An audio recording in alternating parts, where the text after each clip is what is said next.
Бұл қорқынышты кинода жалпы бұл қыздың көзін алмастыру арқылы сол басқа қыздың көзінде ол адамға көрмейтін нәрселерді көретін болады. Сол арқылы әртүрлі нәрселерді көру арқылы бұрынғы ауыстырған адамның не себептен, не үшін бұл дүниеден кеткенін түсінеді және көреді.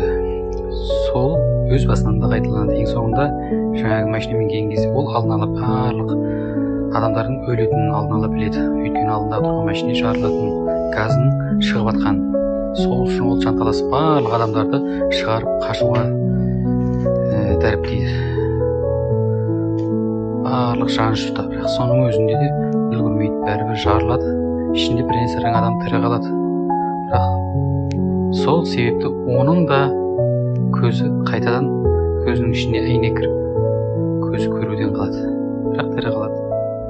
Керісінше, ол сол көзін көрмегеніне қуанады. Өйткені көзін көретін болса, көзге көрмейтін нәрселер көретіннен қорқатын болады.